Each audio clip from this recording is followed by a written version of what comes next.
Hello Internet, and welcome to my review for Boruto Naruto Next Generations, episode 100. We're at episode 100. When we last left our heroes, they had ran into a transformed Jugo who tried to kill them real fast. And he had a great fight scene with Konohamaru versus Jugo. Then Jugo calmed down, but Konohamaru is unable to move for the next few days.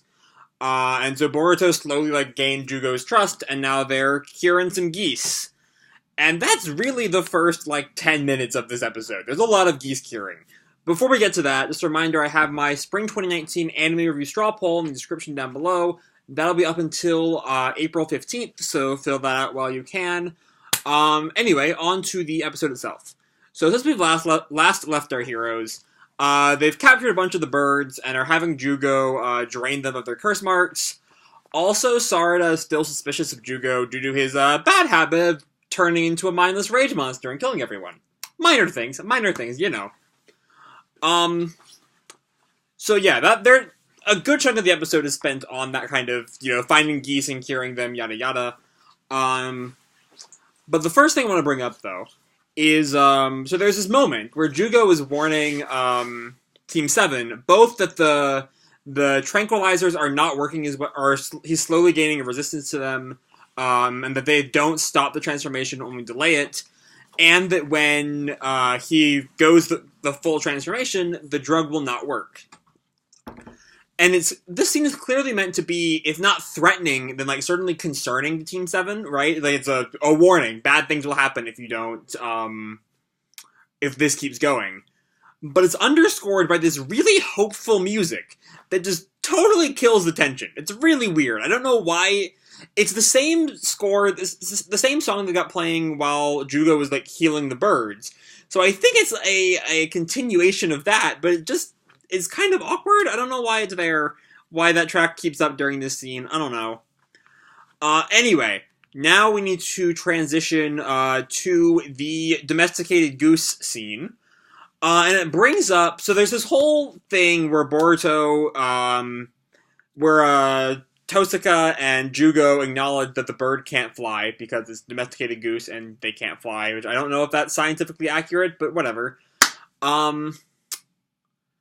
And Boruto insists, it can fly if it tries hard enough, yada yada yada.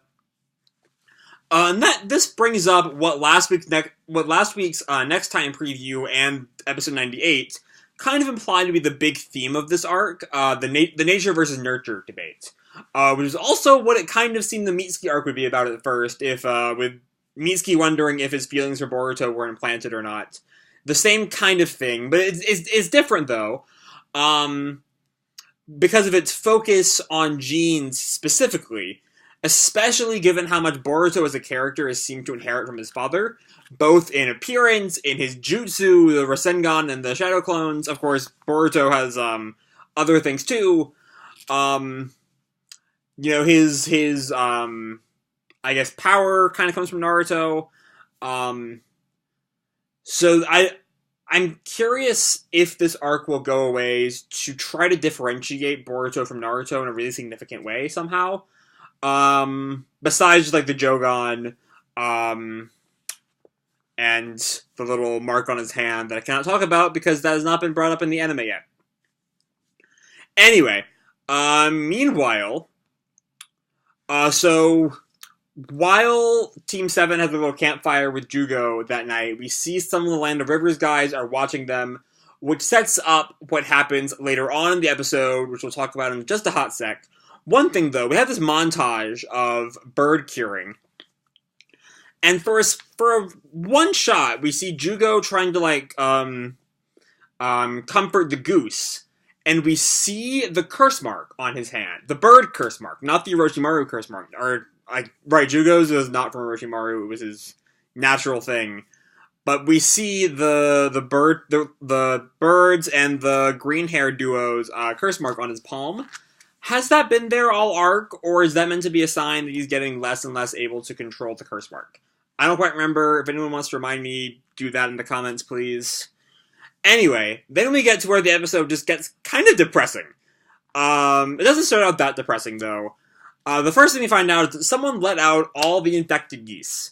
And Tosaka's explanation is not that someone let them out, but the geese suddenly went full curse mark and just kind of escaped. Seems really fishy because the only thing that's happened to the little enclosure is that the door opened. And rage geese are not going to open doors, okay? That's not really in their purview. So I'm suspicious of Tosaka. I think Tosaka being a villain would be kind of bland.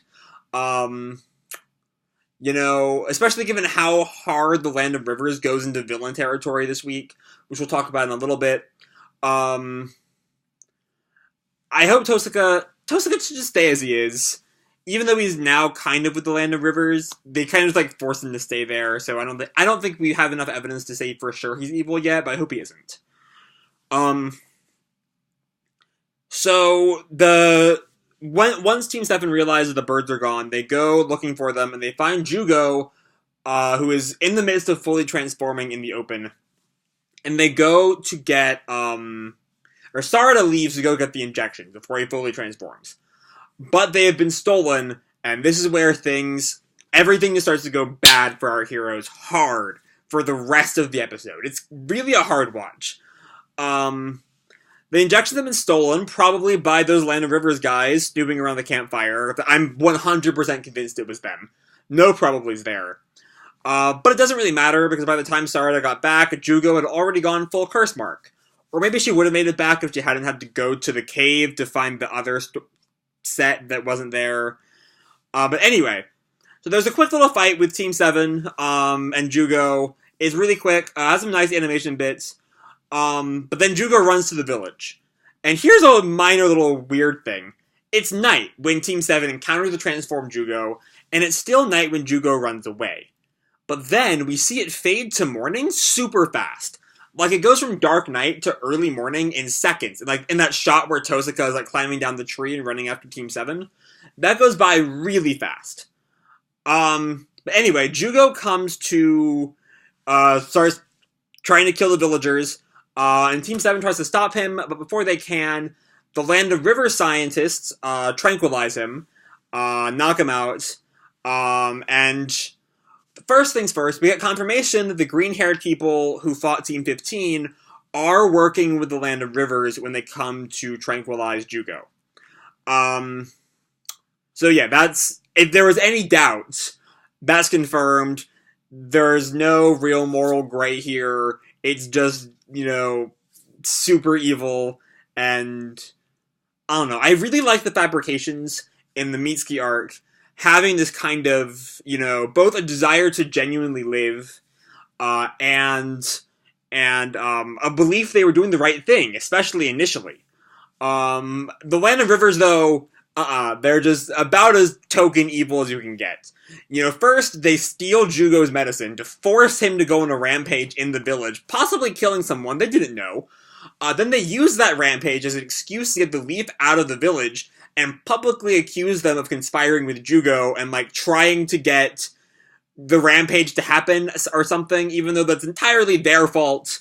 Then they pull out the sympathy card by going all, oh, we just found Wasabi and Namida in the forest with the curse mark. Totally random. How'd that happen? Fuck out of here. Fuck out of here. So yeah. Thankfully, though, Sumire got away. She's hiding inside a tree with Nue. And then we get a quick fight. We get to see the fight between Team 15 and the Green siblings. I did complain last week that we were robbed of that fight. We do get it here. It's not very fast. First thing I'll say before we talk about the fight as a whole, that moment where Namida readies the crying cannon and is right about to go, and then she just gets fucking tackled. What? Okay, fine. I thought we were gonna see the results of her training. We probably will at some point. But she just gets fucking tackled before we can. Anyway, Team 15's fight with the creepy siblings is perfectly fine. It's nothing special. But the most interesting thing it does, besides giving us some new Curse Seal 2 forms with the Green siblings, is it establishes Nue as an independent being from Sumire. From pretty much, I think even in the original Nue arc, Nue pretty much did whatever the fuck Sumire told it to. But here, Sumire tells it save Namida and Wasabi, and Nue's like no and saves her. So that's a new thing, I think. Anyway, the episode ends with Team 7 being utterly rejected by the village. Cue credits. So this episode was a lot. It started off really simple. Like, even a little boringly, we spent like 10 minutes on curing geese. It was a little much. But it slowly turns into our heroes just getting utterly bestied by the Land of Rivers at every conceivable turn.